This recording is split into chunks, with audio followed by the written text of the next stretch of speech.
Hello, everyone, and welcome back to another Planetarium show.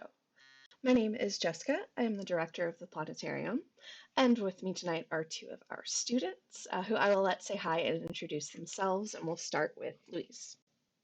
Hi, I'm Luis. I'm a chemical engineering student at UMD working here at the planetarium. Great. Hi, I'm Brayden. I'm a music education student at UMD.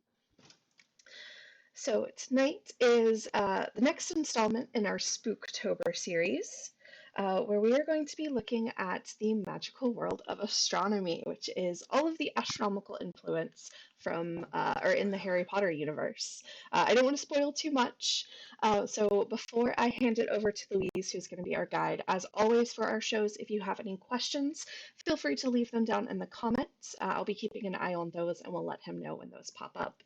Without further ado, Luis, it's all yours. Thank you. Let me get this going here. Oh, a lot of tabs open. Start off here. Perfect. So as Jessica mentioned, this is going to be our Harry Potter related astronomy show for this spooky October night. For those not in Duluth here, it's very rainy and very Octobery fall-like, and it's quite wonderful. I do have to say, I enjoy the weather. So yeah, leave any comments, questions, comment your house if you have, if you've taken the quiz or if you think you know what you are. I'm a Hufflepuff personally. So very, very great. So this show was created last year with Jasmine, uh, who is what? Who is a coworker, an old coworker who isn't with us right at this moment, which is sad. So I guess I've taken over. So we'll get started here. We noticed as we were making this show that a lot of the Black family names that J.K. Rowling uses in her books come from either star names or constellation related uh, names, stuff like that. We have some asteroids. We also have some astrological kind of like cosmic names that we found as well. And so we're going to first start with the Black family. And the first member is going to be Sirius Black, the beloved godfather of Harry, who is friends with James. So he has two connections to the stars. His first name, Sirius, is actually the brightest star in the sky and is connected to the Canis Major constellation we see here. And so it's right there about the chest if you look at the constellation photograph there. Another funny thing about Sirius Black is that he's an animagus, and he turns into a giant black dog when he decides to change, which also relates to the Canis Major constellation that they're both dogs. And it's kind of just, who knows if J.K. Rowling was thinking about this when she was creating his animagus, or if she just kind of looked up at the sky and said, there we go, it all fits together. um so that's a pretty great kind of analogy, or not analogy, but like relation that this character has to the skies. The next few characters we have here are also part of the Black family. We have Regulus Arcturus Black, we have Orion Black, and we have Alphard Black. So we're going to start here with Regulus. Regulus is Sirius's brother. He was part a Death Eater who then betrayed Voldemort, and so he kind of had this honor to him at the same time of it's a gray spot with the Black family, really. And so his first name, Regulus, is part of the Lion constellation, which you can see on the picture here. It's going to be about the chest area, and so that star is called, or is also referred to as the Lion Heart, basically, or the Lion Star Heart, Lion Heart Star. There we go, I got it. And so, kind of to, who knows if J.K. Rowling did another thing where she kind of just related it to the lion or something like that because of his bravery that happened towards the end of his life before Voldemort found out he was betrayed with the locket. And then his middle name also has connection to the stars, which is going to be Arcturus. So here we have Arcturus in the Boötes constellation, which is not a really common constellation to find. A good way to find it is if you go the opposite way of the Big Dipper. So we have the Big Dipper go down towards the right, and then you find the cup. But if you go the other way, you find a bright star that is kind of in a mess of stars, but it's still brighter and kind of stands out more than the rest of them. So that's going to be Arcturus Black, which is the brightest star in the Boötes constellation. Following, or the next character is going to be Orion Black, who is going to be Regulus's and Sirius's father. And so he has a very famous constellation and constellation nebula connected to him. First of all, one of the more noticeable and recognizable constellations we have here in the northern hemisphere during the winter is going to be the Orion constellation. And so we have him as a hunter, either a shield and a sword, or bow and arrow, basically. But that's where we have him. And along with that, we also have the Orion belt, which is going to be those 3 stars right towards that like glass hour waist area that the constellation has. Another cool thing about the constellation and the name here is that we don't have here, sadly, is right underneath the furthest left star of the belt. If you drop down a little bit, there's going to be a little fuzzy spot. It doesn't really show in this picture here, but there's a fuzzy spot if you have like a really good telescope or camera, and that's going to be the Orion Nebula, which is just a cluster of gases forming and destroying stars as it just creates in this vast universe that we have. So that's a really cool picture if you want to look that up. Obviously, that's awesome. And then finally, our last character on this page is going to be Alphard Black, which is the uncle of both Regulus and Sirius and the brother of Orion. And so he is the brightest star in the Hydra constellation we have here, that's in, I believe, the summer sky as well. If you can hear me, Jessica, and you can Yeah, no, sorry, I was correct or reading not. through comments. What was Oh, your no question? worries. That Hydra is in the summer night sky. Hydra is, yes, I believe, but for us here in Duluth, it always stays really low. So it's not one that we can easily see. So not one we can see very well, I guess. So then we'll continue on to our next few characters. So here we have Cygnus Black, who is going to be the grandfather. So the grandfather of Sirius and Regulus Black, and the father of Orion and Alphard Black. So he has a constellation connected to him. He's going to be Cygnus the Swan, who's part of the Summer Triangle that we can see up here in the northern hemisphere, usually during midsummer and late or mid-fall, right? Yep. Yeah, summer and early fall. Summer and early fall. There we go.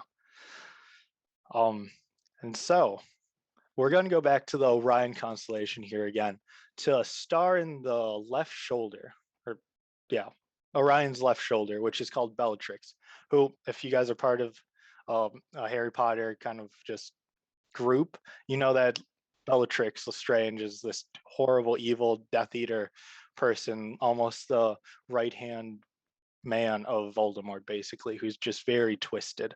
And so she gets a star in the Orion Nebula, and she is related to Sirius and Regulus through, excuse me, through her mother.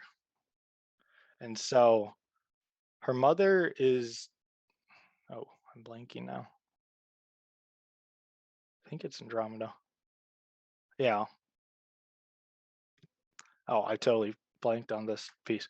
Okay, so she is cousins with Sirius and Regulus, and so she then gets another star name because we don't know if J.K. Rowling again looked up at the stars and just started connecting names.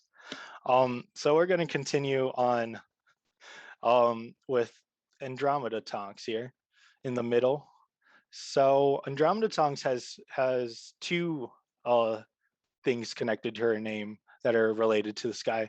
Firstly, she has a constellation, the Andromeda constellation, that can be seen in the fall and winter months in the northeastern part of the sky. And it's kind of just someone laying down, kind of relaxing in the sky.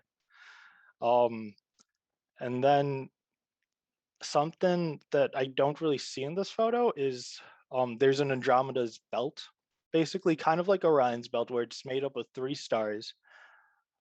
There's an Andromeda belt that can be found and pointed out. That's part of the Andromeda galaxy, and I got ahead of myself. That's part of the Andromeda constellation. And so the one of the stars in this Andromeda's belt is not truly a star. It is actually the next closest galaxy to our Milky Way galaxy. So we have a picture here of the Andromeda galaxy that's also connected to Andromeda Tonks with J.K. Rowling, I guess, which is really, honestly, just a side note. It's really fun to make this show, especially because when we were like thinking about making the show, you just kind of just hear names and you're like, oh, that's also a character from Harry Potter, and so we kind of just got to put together all these like different names that ended up being related and connected in different ways that aren't just random characters almost, but a very woven literary device by J.K. Rowling, basically. So that was very fun to do. And so, as we see in the last slide again, we have Narcissa Malfoy, who is one of the sisters, who it doesn't really have a name connected to the stars really, and so she ended up J.K. Rowling ended up giving her son Draco that kind of cosmic connection where we have Draco the dragon up in the northern hemisphere constellation area, right between the Big and the Little Dipper. Can kind of see the Little Dipper like right between the second W part of the Draco constellation there, just very lightly, but it's up there and it's very fun to find. Um, and Draco ended up doing the same with his son, Scorpius Hyperion Malfoy, again in 2 different names. First, we have Scorpius, which is the Scorpion constellation that we have showing up there. And secondly, we have Hyperion, which is actually a moon that revolves around Saturn. That is one of what, like 80 some moons that Saturn has. But we got a pretty cool name from it that J.K. Rowling got to use. Following, we have a few other characters that aren't connected to the Blacks, but we started to see more cosmic connections and more stuff from J.K. Rowling, basically. So Hermione Granger, we have 3 little asteroids at the bottom. Those are going to be the 121st Hermione asteroids, which is I'm blanking on the name. It's by blanking on this concept. So basically, it's a set of 3 asteroids that are rotating around each other and points in space around each other as they go through space. They're binary asteroids. There we go. They're binary asteroids that kind of like binary stars, where there's 2 or more stars that tend to rotate either around a single area or around a single star. These asteroids tend to rotate around an axis that is between all 3 of them and around 2 of them, I believe.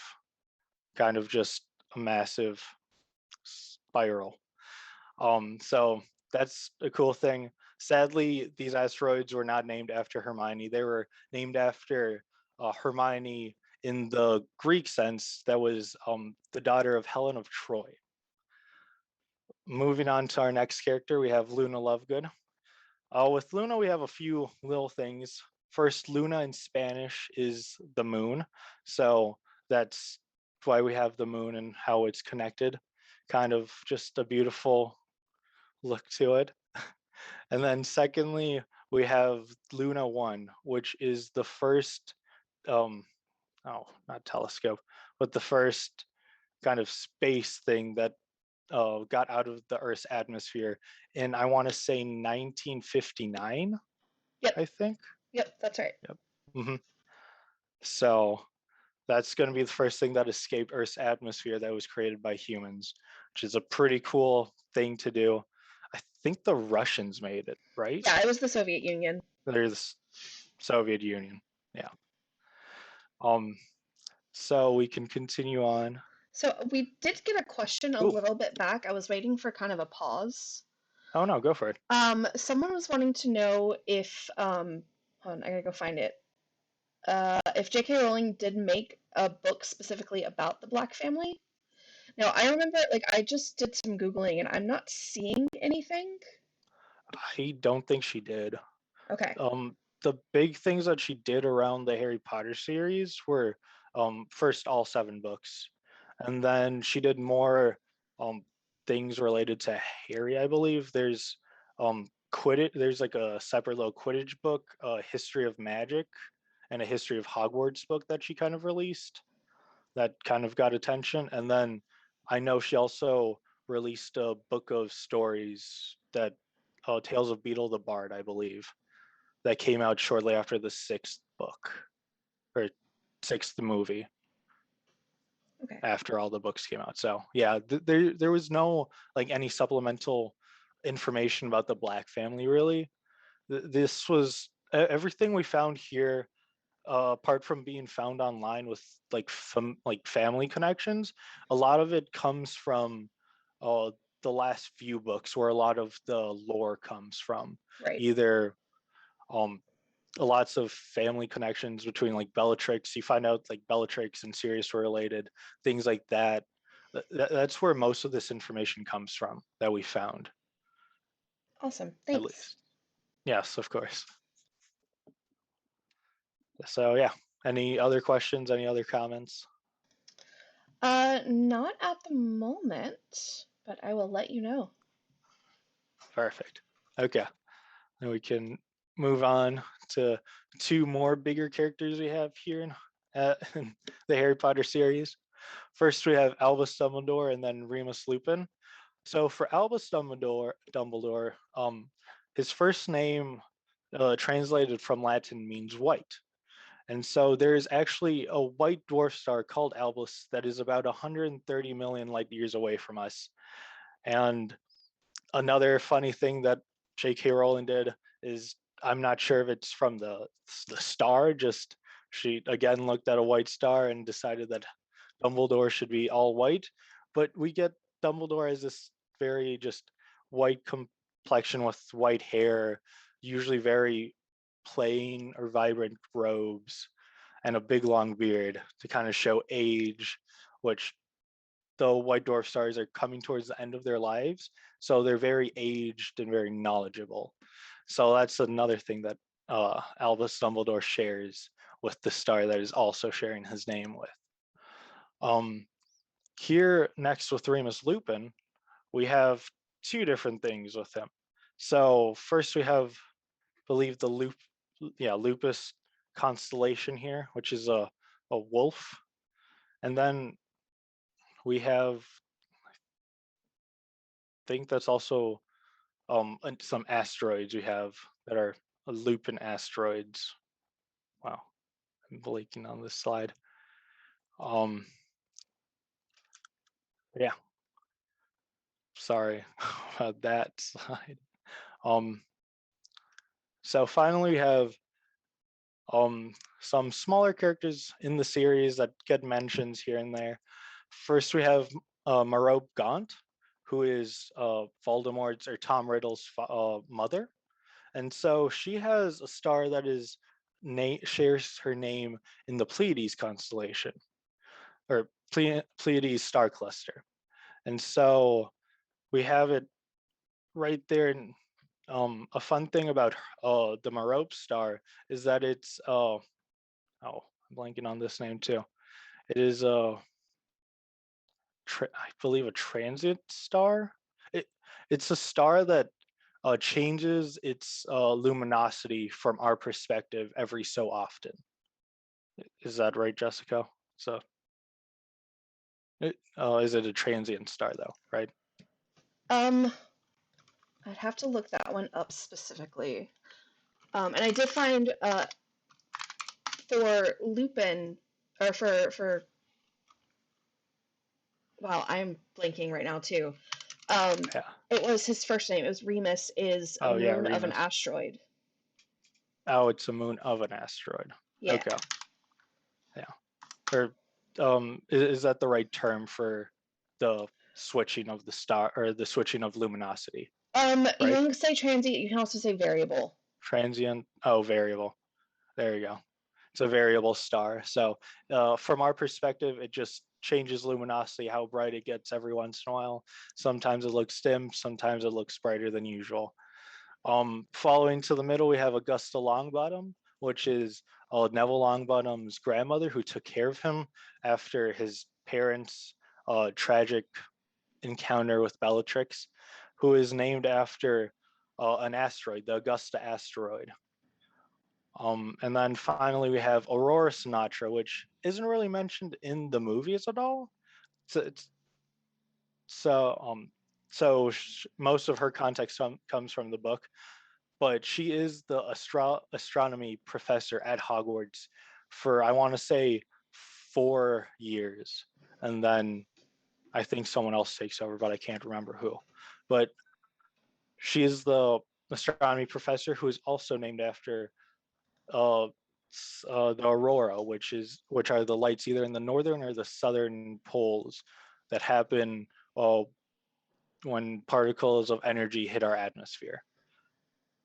And finally, we have these stellar characters who have made all of this possible in a great film, basically.